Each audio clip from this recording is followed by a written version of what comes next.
বাংলাদেশ জাতীয়তাবাদী দলের চেয়ারম্যান, তিনবারের সাবেক প্রধানমন্ত্রী দেশনেত্রী বেগম খালেদা জিয়ার স্বাস্থ্যর সর্বশেষ অবস্থা জানার জন্য আমরা আমাদের ভারপ্রাপ্ত চেয়ারম্যান, দলের ভারপ্রাপ্ত চেয়ারম্যান জনাব তারেক রহমানের সার্বক্ষণিক তত্ত্বাবধানে ওনার গঠিত চিকিৎসার জন্য গঠিত মেডিকেল বোর্ডের সকল সদস্যরা দেশনেত্রী বেগম খালেদা জিয়ার সুচিকিৎসা নিশ্চিত করার জন্য দিবারাত্রি সবসময়ই অত্যন্ত সজাগ এবং দায়িত্বশীলভাবে তাদের প্রফেশনাল দায়িত্ব পালন করছেন। যেহেতু এই মেডিকেল বোর্ডে বাংলাদেশের বাইরেও ইউকে, ইউনাইটেড কিংডম এবং ইউএসএ অর্থাৎ জন হপকিন্স এবং মাউন্ট সিনাই হসপিটাল এবং সেই সাথে অস্ট্রেলিয়ারও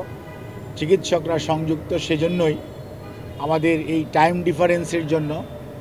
আপনার মেডিকেল বোর্ডগুলো সাধারণত রাত্রিবেলায় করতে হয়, যাতে আবার খেয়াল রাখতে হয় যাতে অস্ট্রেলিয়ার জন্য খুব গভীর রাত্র না হয়। তো সব কিছু মিলিয়ে চিকিৎসকরা অত্যন্ত নিষ্ঠার সঙ্গে আমাদের দেশের এবং দেশের বাইরের যে চিকিৎসকরা রয়েছেন, সর্বোপরি দেশনেত্রী বেগম খালেদা জিয়ার নিকট আত্মীয়, বিশেষ করে ওনার পুত্রবধূ ডক্টর জুবাইদা রহমান, উনি সার্বক্ষণিকভাবে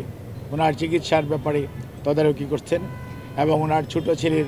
বউ অর্থাৎ মরহুম আরাফাত রহমান কুকুর সহধর্মিণী সৈয়দা শামেলা রহমান এবং শামীম ইস্কান্দার ওনার ম্যাডামের বোন সহ সকলেই এই চিকিৎসার ব্যাপারে সার্বক্ষণিকভাবে দলের বাইরেও ওনারা এটার ব্যাপারে সব সময় যোগাযোগ রক্ষা করে চলেছেন। দলের মহাসচিব সহ জাতীয় স্থায়ী কমিটি এবং সর্বোচ্চ পর্যায়ের সকল পর্যায়ের নেতাকর্মীদের বাইরেও বাংলাদেশের বিভিন্ন রাজনৈতিক দল যারা বর্তমানে সকল রাজনৈতিক দলের সর্বোচ্চ পর্যায়ের নেতৃবৃন্দ চিকিৎসার ব্যাপারে সার্বক্ষণিকভাবে যোগাযোগ রাখছেন, খোঁজ নিচ্ছেন এবং সর্বোপরি সরকারের মহামান্য রাষ্ট্রপতি সহ আমাদের অন্তর্বর্তীকালীন সরকারের প্রধান উপদেষ্টা ডক্টর মোহাম্মদ ইউনূস স্যার সহ সকল সরকারের সর্বোচ্চ পর্যায়ের এবং সকল শ্রেণী পেশার মানুষ উৎকণ্ঠার মধ্যে রয়েছেন। আমরা বেশ কয়েকদিন আগে অর্থাৎ গত শুক্রবারেই দেশের বাইরে যাওয়ার জন্য যে সিদ্ধান্ত মেডিকেল বোর্ডের পক্ষ থেকে হয়েছিল, কিন্তু একদিকে মেডিকেল অ্যাম্বুলেন্সের কারিগরি ত্রুটি, অন্যদিকে দেশনেত্রী বেগম খালেদা জিয়ার স্বাস্থ্য ব্যবস্থা, স্বাস্থ্যের অবস্থা ওই সময়ের জন্য এয়ার অ্যাম্বুলেন্সের জন্য ফ্লাই করার উপযুক্ত না থাকার কারণে সেই সময় আমরা ওনাকে দেশের বাইরে স্থানান্তর করতে পারিনি। কিন্তু ওনার চিকিৎসার জন্য গঠিত মেডিকেল বোর্ড তারা দেশ এবং দেশের বাইরে থেকে সার্বক্ষণিকভাবে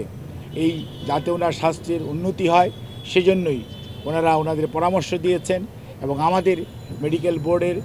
সদস্যরা যারা এখানে আছেন তারা সবাই সেইটি বাস্তবায়নের জন্য সবসময় চেষ্টা করছেন এবং সেই লক্ষ্যেই আমরা এগিয়ে যাচ্ছি যাতে সর্বোত্তম সেবা ওনার জন্য নিশ্চিত করা যায় এবং পৃথিবীর মধ্যে যাতে ভালো চিকিৎসা সেটি উনি পেতে পারেন, সেই জন্য এখানে রেখেও সকল পর্যায়ের চিকিৎসকদের দেশে বিদেশের তাদের পরামর্শক্রমে ওনার চিকিৎসা অব্যাহত রয়েছে এবং আমরা খুবই আশাবাদী, মেডিকেল বোর্ডের সম্মানিত সকল সদস্যরাও আশাবাদী যে ওনার সুচিকিৎসা নিশ্চিত করা যাবে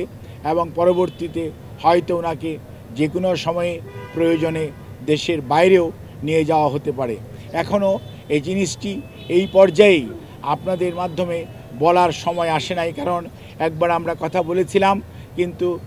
আমরা এক ধরনের কথা বলি, আল্লাহ রাব্বুল আলামিন কী ধরনের ব্যবস্থা ওনার জন্য রেখেছেন সেটি আমাদের কারো বা ধরাছোঁয়ার মধ্যে পড়ে না। কাজেই মহান আল্লাহ রাব্বুল আলামিনের রহমত এবং মানুষের দোয়া এবং সব মানুষের প্রচেষ্টা এবং চিকিৎসার সাথে সম্পৃক্ত চিকিৎসক, নার্স সহ সকল পর্যায়ের চিকিৎসা কর্মীদের অব্যাহত প্রচেষ্টা, সেই সাথে ওনার পরিবারের সকল সদস্য সহ দেশের 17 কোটি মানুষের উৎকণ্ঠার মধ্যে সবাই দিনাতিপাত করছেন। কাজে এই অবস্থায় আমরা আপনাদের মাধ্যমে দেশবাসীর কাছে আমরা আকুল আহ্বান জানাই, আবেদন জানাই, ওনারা যে দোয়া করছেন, ওনারা সুস্থতার জন্য সব সময় করে চলেছেন, সেটি যাতে ওনারা অব্যাহত রাখেন এবং আল্লাহর অশেষ মেহেরবানিতে দেশনেত্রী যাতে এবারে ওনার যে শারীরিক এক সংকটময় অবস্থা উনি অতিক্রম করছেন সেটি যাতে উনি সফলভাবে আল্লাহর রহমতে অতিক্রম করতে পারে, সেই জন্য আমরা সবার কাছে সহযোগিতা চাই। উনি আপনাদেরকে মাধ্যমে আরও একটি কথা বলতে চাই, অনেক সোশ্যাল মিডিয়াতে বিভিন্ন ধরনের কথা বলেন, কিন্তু আমরা আপনাদের মাধ্যমে বিনীতভাবে অনুরোধ করতে চাই, ওনার মতো এমন একজন নেত্রীর প্রতি মানুষের স্বাস্থ্য সম্পর্কে জানার আগ্রহ মানুষের থাকাটাই স্বাভাবিক, কিন্তু কোনো অবস্থাতেই আমরা যাতে আমাদের আবেগ বা অনুভূতি প্রকাশ করতে যে অতিরিক্ত প্রকাশ না করে মানুষের মধ্যে বিভ্রান্তি সৃষ্টি না করি, সে লক্ষ্যে আমরা বলতে চাই উনি আইসিইউতে উনি চিকিৎসাধীন আছেন এবং উনি সর্বোচ্চ চিকিৎসা ব্যবস্থার সর্বোচ্চ পর্যায়ে একটি সংকটাপন্ন মানুষের জন্য যেটি প্রয়োজন সেই চিকিৎসার মধ্যেই উনি আছেন এবং উনি চিকিৎসাধীন আছেন। এটি নিয়ে কোনো অবস্থাতেই কোনো গুজবে কান না দেওয়ার জন্য আমি আপনাদের মাধ্যমে সকলের প্রতি বিনীত অনুরোধ জানাচ্ছি। আপনি একজন সাংবাদিক, আপনার মাধ্যমে আমি এটি বলতে চাই, আজকে আমি আপনাদের সামনে যেহেতু কথা বলার জন্য এসেছি, মনে রাখবেন যেহেতু দেশের মানুষের